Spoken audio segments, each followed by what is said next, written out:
ایک شخص آیا، اس نے نماز ادا کی، پھر فارغ ہوا اور یوں دعا کی، اللہم اغفر لی وارحمنی، اے اللہ میری مغفرت کر اور مجھ پر رحم فرما۔ اس پر سرور عالم نور مجسم صلی اللہ علیہ وآلہ وسلم نے فرمایا، اے نمازی تو نے جلدی کی ہے، جب تم نماز پڑھو تو فارغ ہونے کے بعد بیٹھ جاؤ، پھر اللہ پاک کی حمد کرو جیسی اس کی شان کے لائق ہے، پھر مجھ پر درود پڑھو، پھر مانگو۔ حضرت فضالہ بن عبید رضی اللہ تعالی عنہ فرماتے ہیں، کچھ ہی دیر بعد ایک اور شخص آیا، اس نے بھی نماز پڑھی، پھر بیٹھ گیا، پھر اللہ پاک کی حمد کی، پھر نبی پاک صلی اللہ علیہ وسلم پہ درود پڑھا، پھر اس نے نبی کریم صلی اللہ تعالی وسلم پر درود پڑھنے کے بعد جب حضور کی طرف دیکھا تو پیارے آقا صلی اللہ علیہ وآلہ وسلم نے ارشاد فرمایا، ایھا المصلی ادعو تجب، اے نمازی دعا مانگ، تیری دعا قبول کی جائے گی۔ حضرت علامہ ملا علی قاری رحمۃ اللہ تعالی علیہ فرماتے ہیں، پہلے نمازی نے اللہ پاک کی بارگاہ میں بغیر وسیلے کے دعا کی تھی، حالانکہ دعا کرنے والے کا حق ہے کہ اللہ پاک کی بارگاہ میں اپنی حاجت بیان کرنے سے پہلے وسیلہ پیش کرے۔ سبحان اللہ۔ پیارے اسلامی بھائیوں، حدیث پاک سے معلوم ہوا جب بھی اللہ پاک کی بارگاہ میں دعا کریں تو وسیلے کے ساتھ دعا کریں۔ درود پاک بھی ایک وسیلہ ہے، لہٰذا جب بھی دعا مانگیں تو اول آخر درود پاک پڑھ لیا کریں۔ والد اعلیٰ حضرت مولانا نقی علی خان رحمۃ اللہ علیہ کے فرمان کا خلاصہ ہے کہ دعا کے اول آخر نبی رحمت صلی اللہ علیہ وسلم اور آپ کی آل اور اصحاب پر درود بھیجو کہ درود اللہ پاک کی بارگاہ میں مقبول ہے، اور اللہ پاک اس سے برتر ہے کہ اول و آخر کو قبول فرمائے اور درمیان والی کو رد کر دے۔ یعنی ایسا نہیں ہوگا کہ اللہ پاک تمہارے درود کو تو قبول فرمائے اور تمہاری دعا کو رد کر دے۔ ہمیں عادت بنانی چاہیے، دعا کی قبولیت کا بہترین نسخہ ہے کہ ہم دعا مانگنے سے پہلے اور بعد میں نبی رحمت صلی اللہ علیہ وآلہ وسلم پر درود بھیجیں۔ اس کی برکت سے اللہ پاک ہماری دعاؤں کو بھی قبول فرمائے گا۔ محبت کے ساتھ پڑھیے، صلو علی الحبیب۔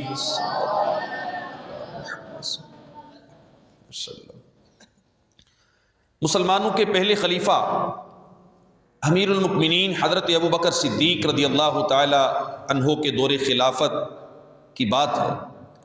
حضرت زید بن ارقم رضی اللہ تعالی عنہ فرماتے ہیں کہ ایک روز ہم حضرت ابو بکر صدیق رضی اللہ تعالی عنہ کے ساتھ تھے، آپ نے پینے کے لیے پانی طلب فرمایا، پانی مانگا، تو خادمین نے جو آپ کو پانی پیش کیا اس میں شہد ملا لیا۔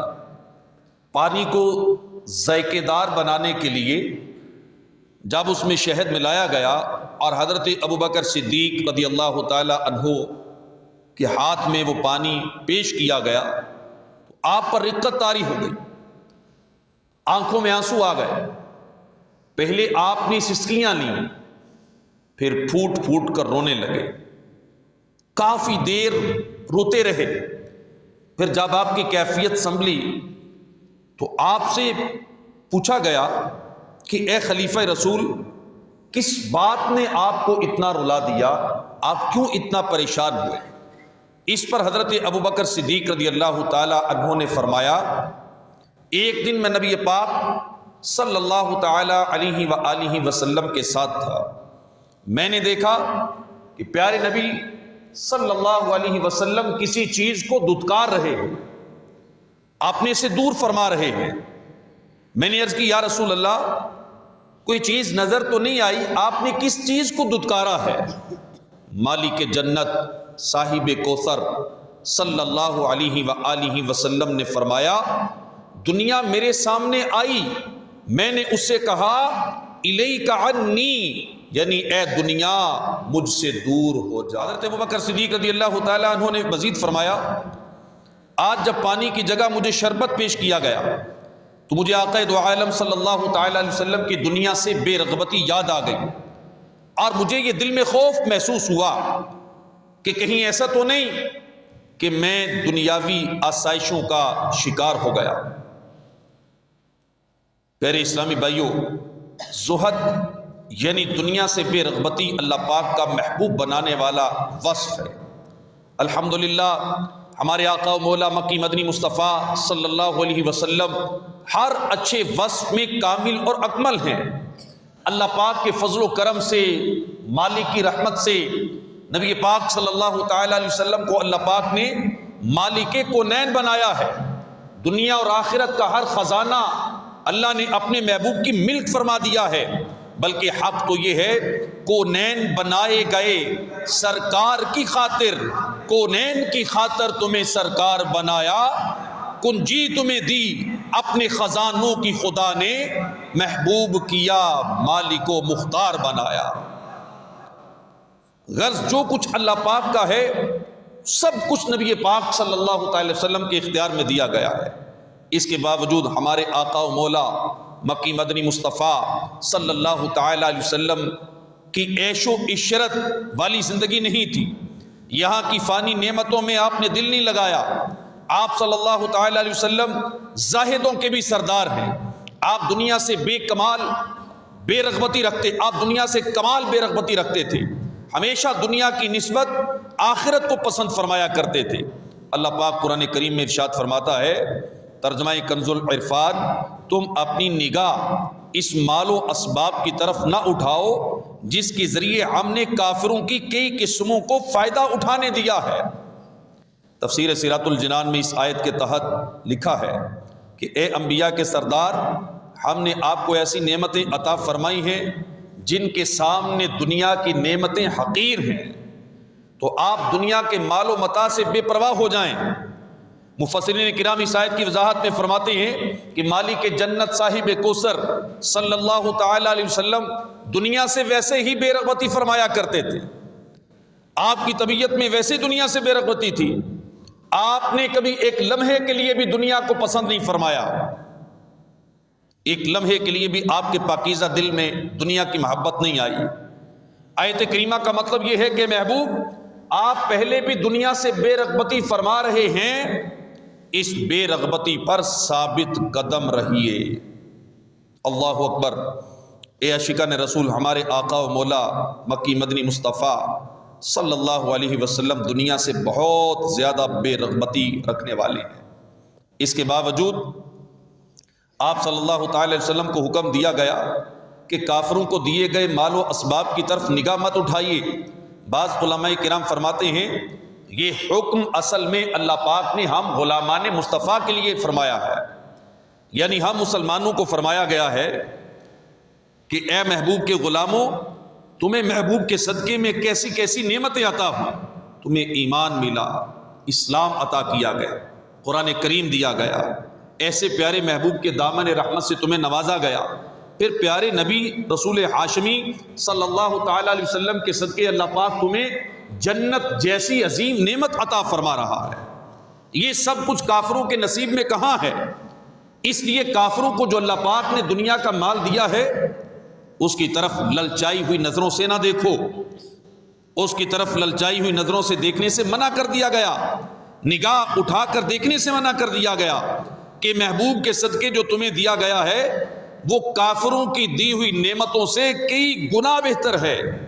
مسلمانوں کے دوسرے خلیفہ حضرت عمر فاروق اعظم رضی اللہ تعالی عنہ بارگاہ رسالت میں حاضر ہوئے، دیکھا کہ ایک چمڑے کا تکیہ ہے جس کے اندر کھجور کی چھال بری ہوئی ہے۔ پیارے آقا صلی اللہ تعالی علیہ وسلم اس کھردرے تکیے سے ٹیک لگا کر ایک کھردری بان کی چارپائی پر تشریف فرما ہے، لیٹے ہوئے، چارپائی پر کوئی بستر نہیں، کوئی کپڑا نہیں تھا۔ پیارے آقا صلی اللہ تعالی علیہ وسلم جب چارپائی سے اٹھے، آپ کے مبارک جسم پر بان کے نشان پڑ گئے۔ سیدنا فاروق اعظم رضی اللہ تعالیٰ عنہ نے جب دنیا سے بے رغبتی کا یہ منظر دیکھا تو عاشق صادق حضرت فاروق اعظم کا دل بھر آیا، آنکھوں میں آنسو آ گئے۔ سرور عالم نور مجسم صلی اللہ علیہ وسلم نے اپنے عاشق زار کو روتے ہوئے دیکھا تو فرمایا، اے عمر کیوں روتے ہو؟ عرض کیا، یا رسول اللہ صلی اللہ علیہ وآلہ وسلم، خدا کی قسم میں جانتا ہوں آپ اللہ پاک کے رسول ہیں، اللہ کی بارگاہ میں آپ کا بڑا مقام ہے، آپ کیسر و کسریٰ سے بہت زیادہ عزت والے ہیں۔ یا رسول اللہ مجھے رونا اس بات پر آیا کہ کیسر و کسریٰ تو دنیاوی نعمتوں میں عیش سے زندگی گزارے اور آپ اللہ پاک کے رسول ہونے کے باوجود ایسی زاہدانہ زندگی بسر فرماتے ہیں۔ عاشق زار کی تشویش سن کر میرے اور تمہارے پیارے آقا مکی مدنی مصطفیٰ صلی اللہ علیہ وسلم نے فرمایا، عمر کیا تم اس بات پر راضی نہیں کہ کافروں کے لیے دنیا ہے اور ہمارے لیے آخرت ہے؟ پیارے اسلام بھائیو، دیکھا آپ نے ہمارے آقا پیارے مصطفیٰ صلی اللہ تعالی علیہ وسلم دنیا سے کس قدر بے رغبتی رکھتے تھے، یہاں کی فانی نعمتوں اور عیش و عشرت سے دور رہتے کیسی سادہ اور زاہدانہ زندگی گزارا کرتے تھے۔ سلام اس پر کہ جس نے بے کسوں کی دستگیری کی، سلام اس پر کہ جس نے بادشاہی میں فقیری کی، سلام اس پر کہ جس میں گھر میں چاندی تھی نہ سونا تھا، سلام اس پر کہ سادہ بوریا جس کا بچھونا تھا۔ اس حدیث پاک میں یہ کیسا پیارا اور نصیحت بھرا مدنی پھول ہے۔ سرکار اعظم رسول محترم صلی اللہ علیہ وسلم نے فرمایا کہ اے عمر کیا تم اس بات پر راضی نہیں ہو جاتے کہ اللہ پاک نے کافروں کے لیے دنیا رکھی ہے اور ہمارے لیے آخرت ہے؟ معلوم ہوا آقا نعمت مالک جنت صلی اللہ علیہ وسلم دنیا پر آخرت کو ترجیح دیا کرتے تھے۔ کاش اے کاش ہم بھی یہ ذہن اپنائیں، دنیا چھوٹتی ہے تو چھوٹ جائے، دنیا کی نعمتیں ملتی ہیں یا نہ ملیں، مگر کسی صورت بھی آخرت ہاتھ سے نہ جائے۔ اللہ پاک قرآن مجید میں ارشاد فرماتا ہے، من کان یرید حرث الآخرۃ نزد لہ فی حرثہ ومن کان یرید حرث الدنیا نؤتہ منہا وما لہ فی الآخرۃ من نصیب۔ ترجمہ کنز الایمان، جو آخرت کی کھیتی چاہے ہم اس کے لیے اس کی کھیتی بڑھائیں، اور جو دنیا کی کھیتی چاہے ہم اسے اس میں سے کچھ دیں گے اور آخرت میں اس کا کچھ حصہ نہیں۔ یعنی جسے اپنے اعمال سے آخرت کا نفع مقصود ہو، جو دنیا کی نہیں بلکہ آخرت کی فکر کرے، اللہ پاک اسے مزید نیکیوں کی توفیق دے گا، اس کے نیک اعمال کے لیے اس کی راہیں آسان کر دے گا، اس کے نیکیوں کا ثواب اللہ پاک کئی گنا بڑھا دے گا، اور اخروی نفع میں اللہ پاک اضافہ فرمائے گا۔ اور جس کا عمل دنیا کے لیے ہوگا یا دنیا حاصل کرنے کے لیے ہوگا، وہ آخرت پر ایمان نہ رکھتا ہوا، تو اللہ پاک اسے دنیا سے صرف اتنا ہی دیتا ہے جتنا اس کی قسمت میں ہوتا ہے، اور آخرت کی نعمتوں میں اللہ پاک اس کا کوئی حصہ نہیں رکھتا، کیونکہ اس نے آخرت کے لیے کبھی کوئی عمل کیا ہی نہیں۔ حضرت رابعہ بصریہ رحمت اللہ علیہ نے ایک روز فرمایا، اگر کسی شخص کو دنیا کی ساری دولت دے دی جائے وہ پھر بھی غریب ہے۔ پوچھا گیا کہ وہ کیسے؟ فرمایا اس لیے کہ دنیا فانی ہے، ایک روز سب فنا ہو جائے گا، اور وہ مالدار جو دنیا کے اندر مال جمع کرتا رہا، جس نے بڑی جائیدادیں بنائی، جس کے بڑے ٹھاٹ تھے، جس کے پاس بڑا مال و دولت تھا، وہ جب قبر میں جائے گا تو خالی ہاتھ اسے قبر میں اتارا جائے گا۔ یا عاشقان رسول، یہ حقیقت ہے، دنیا فانی ہے، یہ جلد ہی فنا ہو جائے گی۔ جتنا عیش مرضی کر لیں، جتنا بھی مال جمع کر لیں، آخر مجھے اور آپ کو فنا کے گھاٹ اترنا ہی ہوگا، دنیا سے خالی ہاتھ جانا ہی پڑے گا، ہم سب یہ جانتے ہیں۔ مگر افسوس، دنیا، مال و دولت، یہاں کی فانی نعمتیں، ان کی محبت ہمارے دلوں میں ایسی گھر کر گئی ہے، ایسی گھر کر گئی، ہم دنیا حاصل کرنے کے لیے دن بدن حریص ہوتے جا رہے ہیں اور آخرت کی فکر ہمارے ذہنوں سے نکلتی جا رہی ہے۔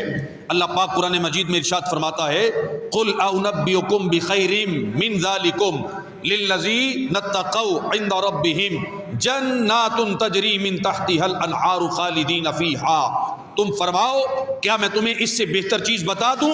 پرہیزگاروں کے لیے ان کے رب کے پاس جنتیں ہیں جن کے نیچے نہریں رواں، ہمیشہ ان میں رہیں گے۔ یعنی اے محبوب لوگوں سے فرمائیے کیا میں تمہیں دنیاوی مال، دنیاوی دولت، سونا چاندی، کاروبار، باغات، عمدہ سواریاں، بہترین مکانات، اچھی اور عمدہ غذائیں، ان سے بہترین اور عمدہ چیز کا پتہ نہ بتاؤں؟ بتائیے یا رسول اللہ صلی اللہ علیہ وسلم۔ فرمایا سنو وہ اللہ پاک کے قرب کا گھر یعنی جنت ہے، اس میں دودھ، شہد، پاکیزہ شراب کی نہریں بہ رہی ہیں، اور یہ جنت اللہ پاک ان پرہیزگاروں کو دے گا جو دنیا کی نعمتوں سے منہ موڑ کر آخرت کی نعمتوں کے حریص بنیں گے۔ اور یہ جنت ان کا عارضی ٹھکانہ نہ ہوگا، یہ جنت ایسی جگہ نہیں ہے جہاں داخل کر کے انہیں نکال دیا جائے، بلکہ وہ ہمیشہ ہمیشہ اس جنت میں رہیں گے۔ مسلمانوں کے چوتھے خلیفہ حضرت علی المرتضیٰ شیر خدا رضی اللہ تعالیٰ عنہ فرماتے ہیں سنو بے شک دنیا منہ پھیرے جا رہی ہے اور آخرت آ رہی ہے، ان دونوں کے طلبگار ہیں، تم دنیا کے طلبگار مت بننا، آخرت کے طلبگار بنو۔ بے شک آج عمل کا دن ہے، آج حساب نہیں ہے، کل عمل کا وقت نہیں، حساب کا دن ہوگا۔ صحابی رسول حضرت عبداللہ ابن مسعود رضی اللہ تعالیٰ عنہ فرماتے ہیں ایک روز میں نے دیکھا میرے اور تمہارے پیارے آقا صلی اللہ تعالیٰ علیہ وسلم کھجور کی چٹائی پہ میرے آقا صلی اللہ تعالیٰ علیہ وسلم آرام فرما ہیں، آپ کے پہلو مبارک پہ کھجور کی چٹائی نے نشان ڈال دیے ہیں۔ میں نے عرض کی یا رسول اللہ صلی اللہ علیہ وسلم ہمیں اجازت دیجئے، ہمیں اجازت دیجئے کہ اس چٹائی پر کوئی بستر بچھا دے، کوئی نرم بستر بچھا دیا کرے تاکہ آپ سکون سے آرام فرما ہو سکے۔ ہم سے برداشت نہیں ہوتا، کھجور کی چٹائی پہ آپ لیٹتے ہیں، آپ کے جسم نازنین پہ نشان پڑ جاتے ہیں۔ یہ سن کر رحمت دارین مالک کونین صلی اللہ تعالی وسلم نے فرمایا اے عبداللہ میرا دنیا سے کیا تعلق، میری اور دنیا کی مثال تو ایسی ہے جیسے کوئی مسافر سخت گرمی میں سفر کر رہا ہو، اس دوران وہ کسی درخت کے نیچے تھوڑی دیر کے لیے ٹھہرے، آرام کرے، پھر اپنی راہ چلا جائے۔ پیارے اسلام بھائیو یہ حقیقت ہے، ہم سب مسافر ہیں، یہ دنیا گویا ہے بیچ صحرا میں ایک درخت ہے، مسافر آتے ہیں کچھ دیر ٹھہرتے ہیں آخرت کی طرف چلے جاتے ہیں۔ کیا آپ نے کبھی دیکھا کہ کسی مسافر نے کسی مقام پر دل لگایا ہو؟ ہم بھی زندگی میں سفر کرتے رہتے ہیں، کبھی ایسے ہوا کہ ہم سفر پر ہوں، راستے میں کوئی خوبصورت مقام آ جائے، ہم نے وہاں دل لگا لیا ہو کہ اب گھر نہیں جانا، اب زندگی یہیں گزارنی ہے، یا راستے میں کھانے کے لیے کسی اچھے ہوٹل پہ رکے ہوں تو وہیں دل لگا بیٹھے ہوں؟ ایسا نہیں ہوتا۔ مسافر سفر کے دوران بیسیوں خوبصورت مقامات دیکھتا ہے، بعض دفعہ ہوٹلوں میں رکتا ہے، گھر کی نسبت زیادہ آرام محسوس کرتا ہے، اچھے اچھے کھانے کھاتا ہے، لیکن کبھی آپ نے نہیں دیکھا کہ کوئی مسافر کہیں دل لگائے اور انہی نعمتوں میں گم ہو جائے اور کہے کہ نہیں میں گھر نہیں جاتا، بلکہ مسافر نعمتوں میں گم نہیں ہوتا، جلد ہی اپنے گھر کی طرف لوٹ جاتا ہے۔ یہ دنیا بھی اللہ پاک نے ہمارے لیے مسافر خانہ بنایا ہے، ہم سب مسافر ہیں، کچھ عرصے کے لیے یہاں ٹھہرے ہیں، جلد ہی اپنے اگلے سفر یعنی آخرت کی طرف روانہ ہو جائیں گے۔ اللہ پاک اپنے پیارے محبوب صلی اللہ تعالی وسلم کے صدقے ہمیں بھی دنیا سے بے رغبتی نصیب فرمائے۔ کاش ہم آخرت کی فکر کرنے والے بن جائیں۔ مسلمانوں کی پیاری امی جان حضرت عائشہ صدیقہ طیبہ طاہرہ رضی اللہ تعالیٰ عنہ فرماتی ہے ایک روز ایک انصاری خاتون میرے پاس آئیں، انہوں نے جب نبی پاک صلی اللہ تعالی علیہ وسلم کا مبارک بستر دیکھا تو ان کا دل بھر آیا، رو پڑی اور فوراً اٹھ کے اپنے گھر چلی گئی اور روئی سے بھرا ہوا ایک نرم و ملائم بستر بھجوایا۔ میں نے پیارے آقا صلی اللہ تعالی وسلم کے لیے وہ بستر بچھا دیا۔ جب نبی پاک صلی اللہ تعالی وسلم تشریف لائے تو پوچھا عائشہ یہ کیا ہے؟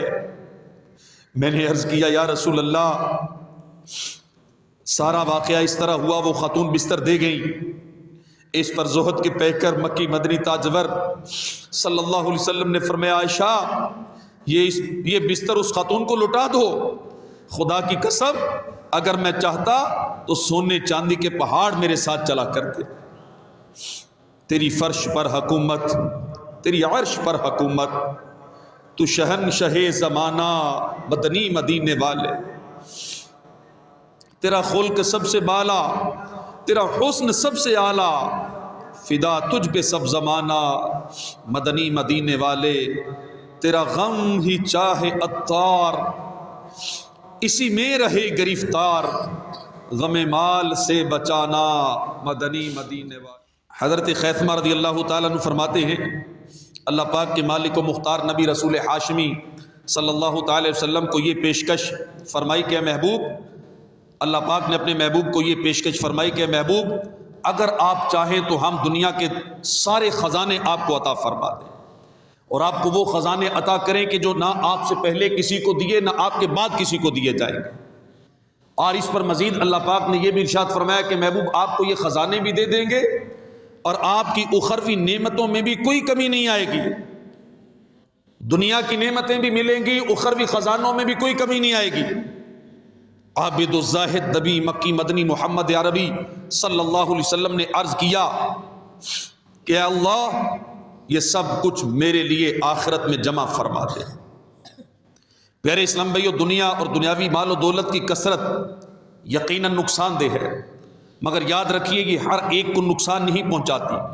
علماء کرام نے لکھا ہے وہ بلند رتبہ اولیاء کرام جن کے دل میں اللہ پاک کی محبت رچ بس چکی ہو، جن کے دلوں میں اللہ پاک کی یاد اس کی محبت کی سوا کچھ باقی نہ ہو، ان پاکیزہ دل اولیاء کرام کو دنیا کی کثرت کوئی نقصان نہیں پہنچاتی۔ اللہ اکبر، یہ میرے پیارے آقا صلی اللہ تعالی وسلم کے امتیوں کا حال ہے کہ جب ان کے دل اللہ کی محبت میں رچ بس جائیں انہیں دنیا کی محبت نقصان نہیں پہنچاتی۔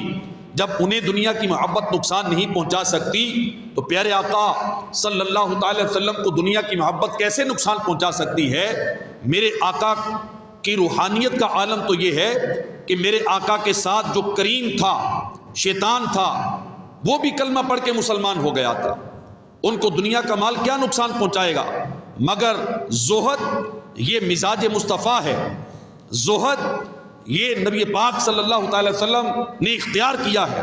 آپ کو باقاعدہ پیش کی گئی کہ محبوب دنیاوی خزانے بھی قبول فرما لے، آپ کے اخروی انعامات میں بھی کوئی کمی نہیں آئے گی، آپ کی اخروی نعمتوں میں بالکل کمی نہیں کی جائے گی، آپ دنیاوی کی نعمتیں بھی قبول فرمائیں، سونے کے پہاڑ آپ کے ساتھ چلا دیے جائیں، دنیا کی ہر خزانہ آپ کے ہاتھ میں رکھ دیا جائے، مگر قربان جائیے میرے اور آپ کے پیارے آقا صلی اللہ تعالی وسلم نے دنیا سے کمال بے رغبتی کا مظاہرہ فرمایا، اس آفر کے باوجود بھی دنیا کو قبول نہیں کیا، بلکہ یہی عرض کیا کہ اے میرے مالک یہ سب کچھ میرے لیے آخرت میں جمع فرما دے۔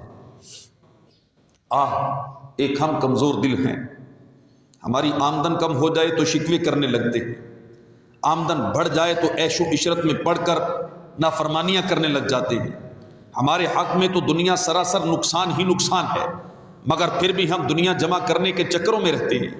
حضرت ابو مسلم خولانی رحمۃ اللہ تعالی علیہ سے روایت ہے، نبیوں کے نبی رسول ہاشمی صلی اللہ تعالی وسلم نے فرمایا اللہ پاک نے مجھے مال جمع کرنے کا حکم نہیں دیا، بلکہ میرے رب نے مجھے یہ حکم دیا ہے فسبح بحمد ربک وکن من الساجدین واعبد ربک حتی یأتیک الیقین، تو اپنے رب کی حمد کے ساتھ اس کی پاکی بیان کرو اور سجدے کرنے والوں سے ہو جاؤ اور اپنے رب کی عبادت کرتے رہو حتیٰ کہ تمہیں موت آ جائے۔ میرے اسلام بھائیو، قرآن کریم کی تلاوت کر کے دیکھ لیں، احادیث مبارکہ پڑھ کے دیکھ لیں، ہمیں بھی ہمارے رب کریم نے مال جمع کرنے، مال کی محبت اپنے دلوں میں بڑھانے کا حکم نہیں دیا، بلکہ اللہ پاک نے ہمارے رزق کا ذمہ خود لیا ہے۔ ہاں، اللہ پاک نے ہمیں نیکیاں کرنے، عبادت و ریاضت کرنے، اپنی آخرت کو بہتر کرنے کا حکم دیا ہے، مگر افسوس ہم دنیا کی رنگینیوں میں گم ہو کر آخرت کو بھول جاتے ہیں، دنیا کی مال، دنیا کی حرص میں گرفتار ہو کر زندگی کا اصل مقصد ہمیں یاد نہیں رہتا۔ کاش زہد مصطفیٰ کا صدقہ ہمیں اللہ پاک آخرت کی فکر نصیب فرما۔ جانے کس نے ہمارے ذہنوں میں یہ بات ڈال دی ہے کہ کامیابی، ترقی، عروج مال و دولت کی کثرت کا نام ہے۔ نہ جانے کس نے ہمیں سمجھا دیا کہ مال زیادہ ہوگا تو عزت ملے گی، نہ جانے کس نے بتا دیا مال زیادہ ہوگا تو کامیابی ملے گی، مال زیادہ ہوگا تو ترقی ملے گی۔ نہ جانے ہمارے رویے کیوں ایسے ہو گئے کہ معاشرے میں جو امیر ہے ہم اسے کامیاب سمجھتے ہیں، جو بیچارہ غریب ہے اسے ناکام، پیچھے رہ جانے والا اور نہ جانے کیا کیا سمجھتے ہیں۔ یقین مانیے قرآن و حدیث کا مطالعہ کر کے دیکھیں، ناکامی اور کامیابی، ترقی اور تنزلی، پستی اور بلندی، ان چیزوں کا مال اور دنیا کی دولت کے ساتھ کوئی تعلق نہیں۔ غور فرمائیے، اس دنیا میں سب سے کامیاب اور کامل اور اکمل اور پاکیزہ اور صاف ستھری اور عزت والی زندگی کس نے گزاری ہے؟ ہمارے پیارے آقا مکی مدنی مصطفیٰ صلی اللہ تعالی وسلم نے۔ آپ نے کبھی مال جمع نہیں فرمایا، آپ کو تو پیشکش کی گئی کہ محبوب دنیاوی خزانے لے لیں، آخرت کے خزانوں میں کوئی کمی نہیں آئے گی، آپ نے پھر بھی مال قبول نہ فرمایا۔ پتا چلا کہ سبب کچھ اور ہے جسے تو خود سمجھتا ہے، سبب کچھ اور ہے جسے تو خود سمجھتا ہے، زوال بندہ مومن کا بے زری سے نہیں۔ یعنی مسلمانوں کا زوال، اور اس زوال کا سبب غربت نہیں، مال کی کمی نہیں، تیرے زوال کا سبب، تیری پریشانیوں کا سبب، ذلت اور رسوائی کا سبب مال و دولت کی کمی نہیں، اس کا سبب کچھ اور ہے، اور وہ کیا ہے؟ حرص، مال کی محبت، دولت کی محبت، دنیا کی محبت۔ اس حرص کی وجہ سے بھائی بھائی کا گریبان پکڑتا ہے، حرص کی وجہ سے وراثت میں خیانت کی جاتی ہے، حرص کی وجہ سے لڑائی جھگڑے ہوتے ہیں، حرص کی وجہ سے سودی لین دین کیا جاتا ہے، حرص کی وجہ سے رشوت کے کاروبار کیے جاتے ہیں، حرص کی وجہ سے ناپ تول میں ڈنڈی ماری جاتی ہے، حرص کی وجہ سے اغوا برائے تاوان کی وارداتیں ہوتی ہیں۔ اگر آپ غور کریں، اسی حرص کی وجہ سے گھر اجڑتے ہیں، اسی حرص کی وجہ سے طلاقیں ہوتی ہیں، اسی حرص کی وجہ سے قتل و غارت گری کے بازار گرم ہوتے ہیں۔ اور خدا کی قسم، ہمارے معاشرے سے مال کی محبت اور دنیا کی بری حرص اگر ختم ہو جائے، اللہ پاک اسی معاشرے کو امن کا گہوارہ بنا دے گا۔ مگر آج دنیا کی محبت اور مال و دولت کی حرص نے ہمارے معاشرے کو اپنی لپیٹ میں لیا ہوا ہے۔ بھائی بھائی کا دشمن، باپ بیٹے کا دشمن، بہن بھائی کی دشمن ہے، رشتہ داریاں ٹوٹ رہی ہیں، لوگوں کے دلوں میں نفرتیں ہیں، کوئی ایک دوسرے سے محبت نہیں کرتا۔ وجہ کیا ہے؟ مال کی حرص، دنیا کی حرص، زیادہ مال جمع کرنے کی طمع، ایک دوسرے سے آگے نکلنے کی دوڑ، اور دنیا کی آسائشیں حاصل کرنے کا ذہن، یہ ہمیں ناکامی کی طرف لے کے گیا۔ دنیا کی سب سے کامیاب شخصیت میرے اور آپ کے پیارے آقا رسول خدا احمد مجتبی صلی اللہ تعالی علیہ وسلم کا طرز زندگی کیسا تھا؟ سورہ احقاف کی آیت نمبر 20 میں اللہ پاک کا فرمان عبرت نشان ہے، اذهبتم طیباتکم فی حیاتکم الدنیا واستمتعتم بها فالیوم تجزون عذاب الہون۔ تم اپنے حصے کی پاک چیزیں اپنی دنیا ہی کی زندگی میں فنا کر چکے اور انہیں برت چکے، تو آج تمہیں ذلت کا عذاب بدلہ دیا جائے گا۔ خلیفہ اعلیٰ حضرت مفسر قرآن مولانا مفتی سید محمد نعیم الدین مراد آبادی تفسیر خزائن العرفان میں اس آیت مبارکہ کے تحت فرماتے ہیں، اس آیت میں اللہ پاک نے دنیاوی لذات اختیار کرنے پر کفار کو توبیخ فرمائی۔ رسول اکرم صلی اللہ تعالی وسلم نے تو نبی پاک صلی اللہ تعالی وسلم اور آپ کے اصحاب نے لذات دنیاوی سے کنارہ کشی اختیار فرمائی۔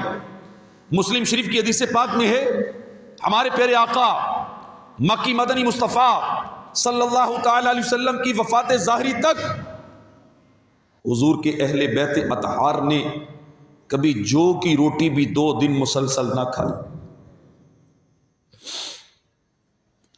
یہ بھی حدیث پاک میں آتا ہے کہ پورا مہینہ گزر جاتا، میرے آقا کے مکان عالی شان میں آگ نہ جلتی۔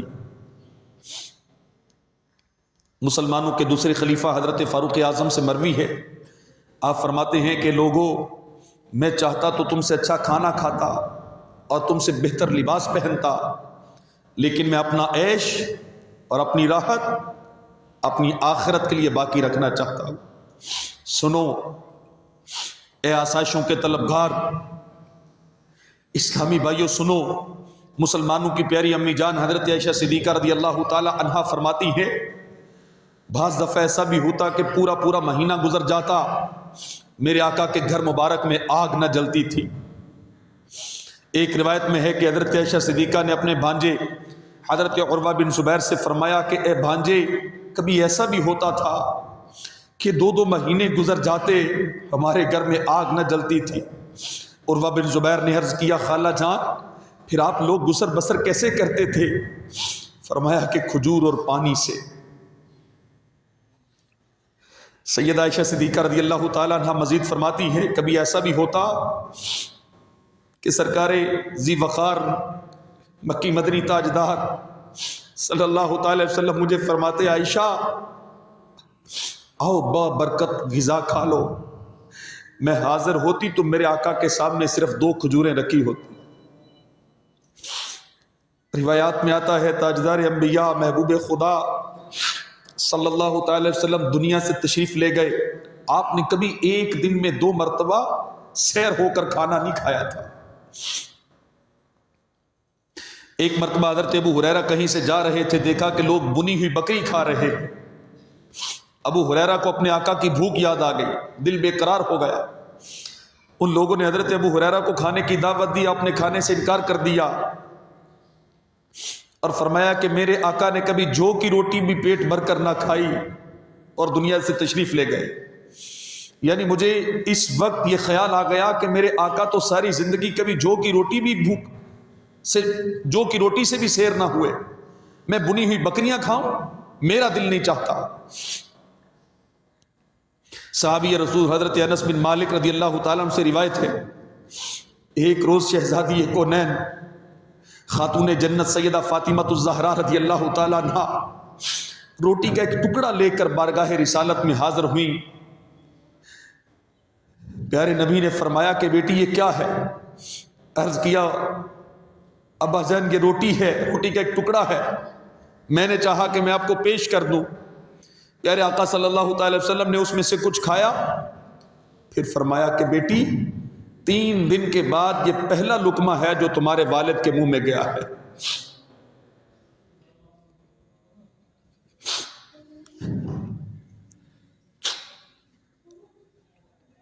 مشہور صحابی حضرت ابو ہریرہ رضی اللہ تعالیٰ عنہ فرماتے ہیں، ایک روز میں بارگاہ رسالت میں حاضر ہوا، دیکھا کہ آپ صلی اللہ تعالی وسلم بیٹھ کر نفل ادا فرما رہے ہیں۔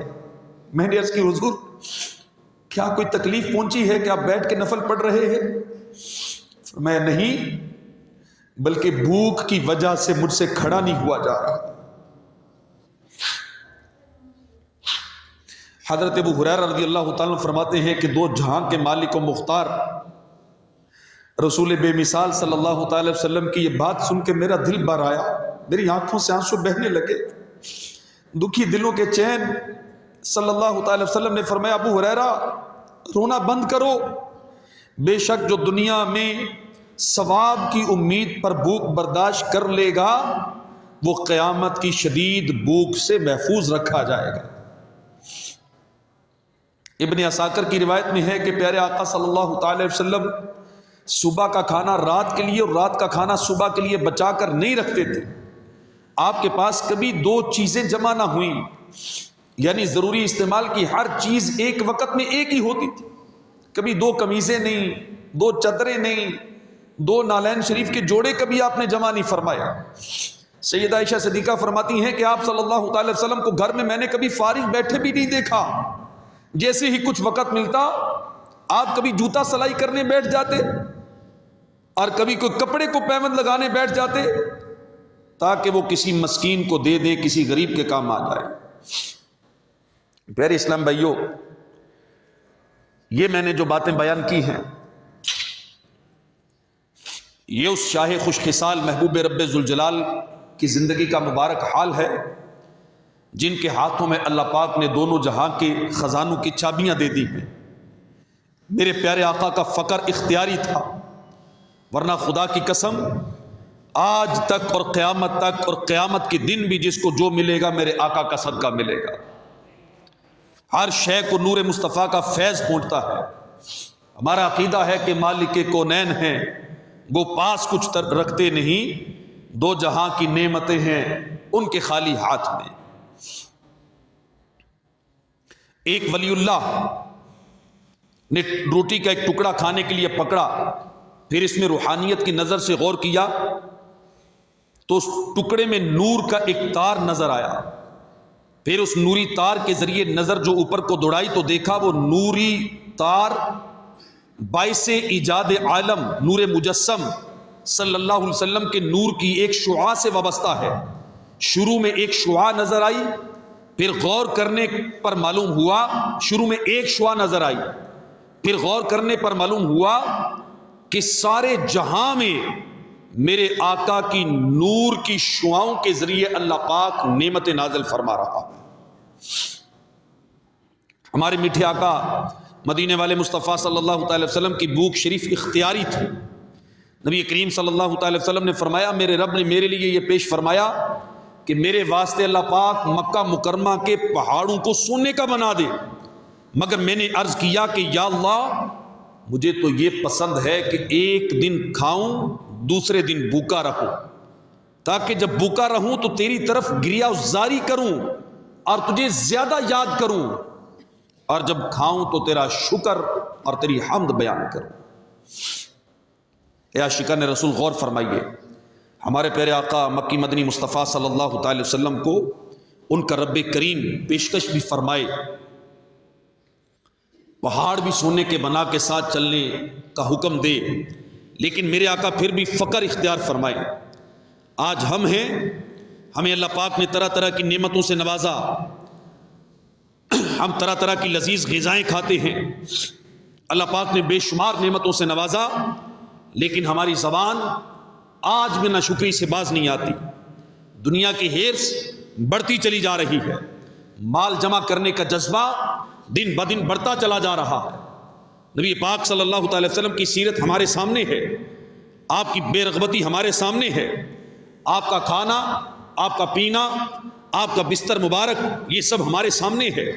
ہم دیکھیں ہماری زندگیوں کے کھانے, ہمارے عیش و عشرت, ہماری غذائیں, ہماری لذات, ہمارے بستر, ہمارا رہن سہن, ہماری دنیا کی نعمتیں, یہ ساری چیزیں دیکھیں.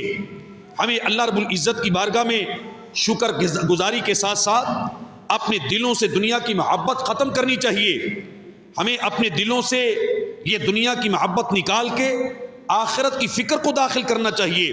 اللہ پاک قرآن مجید میں ارشاد فرماتا ہے, وَمَا الْحَيَاةُ الدُّنْيَا إِلَّا لَعِبٌ وَلَهْوٌ وَلَلدَّارُ الْآخِرَةُ خَيْرٌ لِلَّذِينَ يَتَّقُونَ أَفَلَا تَعْقِلُونَ. اور دنیا کی زندگی صرف کھیل کود ہے, اور بے شک آخرت والا گھر ڈرنے والوں کے لیے بہتر ہے. تو کیا تم سمجھتے نہیں؟ خلیفہ اعلیٰ حضرت مولانا محمد نعیم الدین مراد آبادی اس آیت کی تفسیر میں جو کچھ فرمایا اس کا خلاصہ یہ ہے کہ نیکیاں اور عبادتیں اگرچہ دنیا میں رہ کر ہی کی جاتی ہیں, مگر یہ دنیاوی نہیں بلکہ اخروی کام ہیں. اس آیت کریمہ سے ثابت ہوا کہ نیک بندوں کے اعمال کے سوا دنیا میں جو کچھ ہے یہ سب کھیل کود ہے. امیر اہل سنت ہماری تربیت کرتے ہوئے فرماتے ہیں کہ دنیاوی اشیاء کی 3 قسمیں ہیں. وہ دنیاوی اشیاء جو آخرت میں ساتھ دیتی ہیں, ان کا فائدہ موت کے بعد بھی ملتا ہے. نمبر 2, دنیا کی وہ چیزیں جن کا فائدہ دنیا تک محدود رہتا ہے, آخرت میں کوئی پھل نہیں ملتا. نمبر 3, وہ دنیاوی چیزیں جو نیکیوں پر مددگار ہوں, جیسے ضروری غذا, کپڑے وغیرہ. پہلی قسم یہ عمدہ ہے، دوسری قسم